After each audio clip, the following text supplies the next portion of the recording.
When you were a child, would you have thought that one day people would be able to meet without even moving away from their desk? Or that cars would drive with no one at the steering wheel? Technologically, we live in times that would have been seen as science fiction when we were kids, at least if you're in my age bracket. There's quantum computers with unbelievable capabilities, reusable vertical landing rockets, autonomous cars, me giving this speech without even being physically present. In fact, this whole conference taking place without taking up space in any hall or building, or let's not forget the communicators of the enterprise.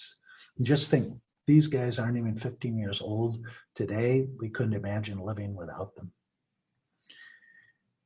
So like the phone, some inventions are eye catchers, others are hardly visible. For example, we use artificial intelligence to optimize our smart logistics network at UPS.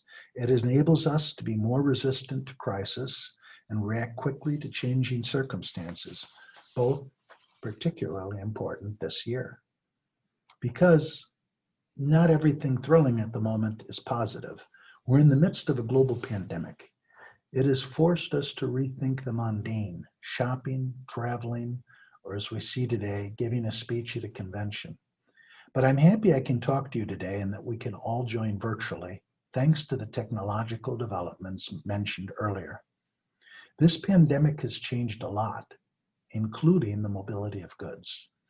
Unsurprisingly, we've seen a boost in e-commerce. An Opinio study shows that online demand increased in Germany during the crisis, with about half of the respondents saying they bought online more often because of coronavirus constrictions or concerns. An A.T. Kearney study revealed that 30 to 50% of those consumers who bought more online were identified as a first-time online buyer, depending on the product category. Beek, that's the German Organization of Parcel, Express, and Logistic Carriers, predicts a growth of between 1 to 4% overall for 2020, powered by an accelerated growth in B2C deliveries that compensates for a slowed development in B2B. An increase in online orders, of course, results in a greater demand for parcel delivery. Through COVID-19, this trend is sped up and parcel services are recognized as system relevant. But while delivering important medications or just bringing the joy of new packages to some, for others, delivery services are met with resentment. The size and amount of delivery vehicles in cities, their ecological footprint, double parking, all of this is frowned upon by society. So we don't take this status quo for granted, we challenge it.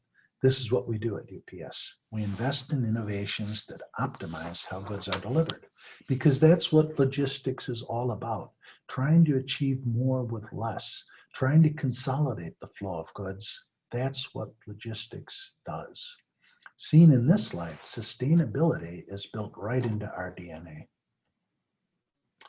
When considering environmental efficiency, our main focus is on the last mile of delivery.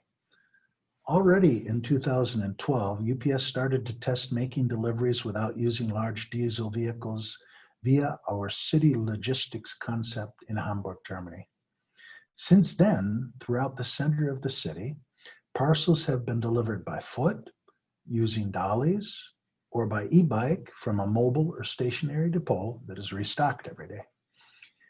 A 2016 study by the Hamburg School of Business Administration evaluates that the project saves around 78,000 kilometers per year, which translates into 14,000 liters of diesel and 37 tons of CO2 emissions, as well as diesel-related pollution.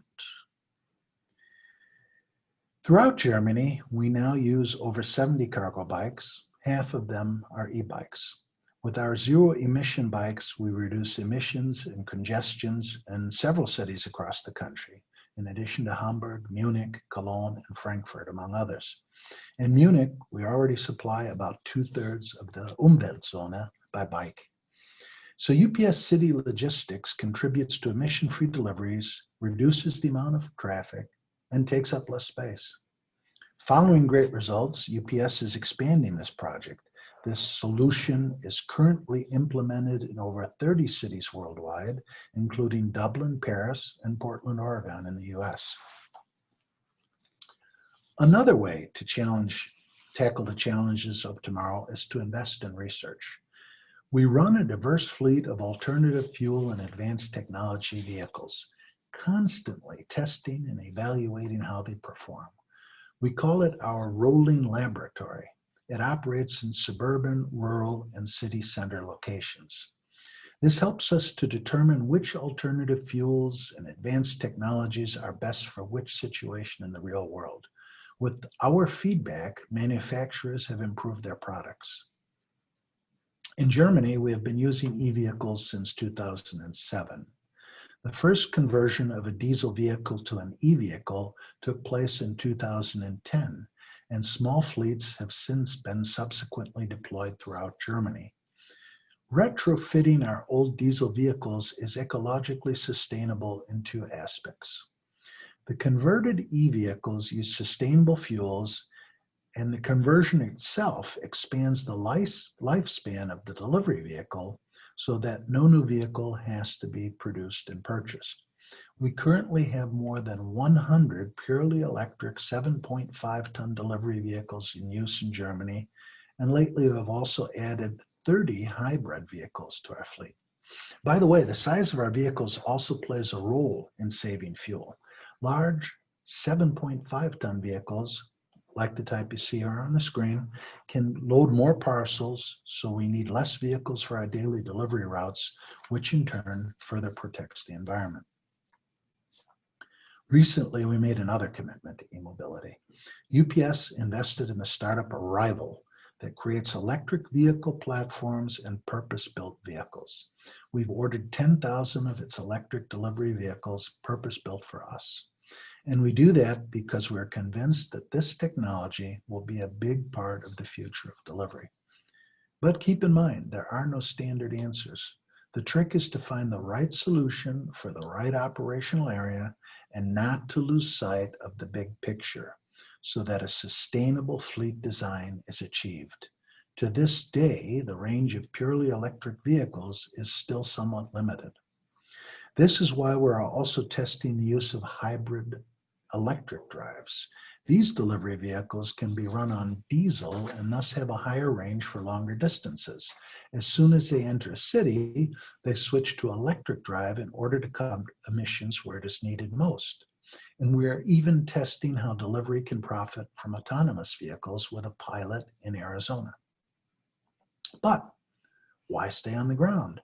Aren't drones the future of logistics? My answer, no. They are the present, at least at UPS. In the US, we operate our own drone airline, UPS Flight Forward, which gained the first full approval by the US FAA. Take our first drone service, launched in 2016 in cooperation with Gavi, the Vaccine Alliance, and the drone manufacturer Zipline.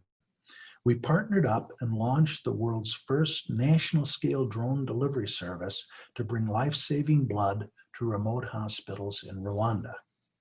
Since then, we have expanded the project and helped fund the construction of 4 Zipline distribution centers in Ghana and have made over 35,000 critical and life-saving deliveries in Ghana and Rwanda.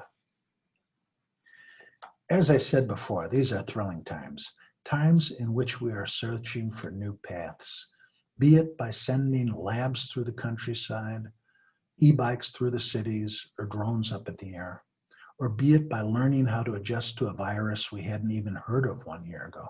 Let's not forget, while COVID-19 acts as a brake in many areas, it also accelerates important developments. So I feel that this is a time in which we not only can, but where we must all do our part to shape the future. We at UPS are all in. We're doing the work, and I'm thrilled to be talking in front of so many like-minded people today. I can't wait to see what we're all going to achieve together. As our UPS founder, Jim Casey, said almost 100 years ago, our horizon is as distant as our mind's eye wishes it to be. That could actually be a pretty good theme for today's convention too. So in this sense, let's go on and expand the horizon together.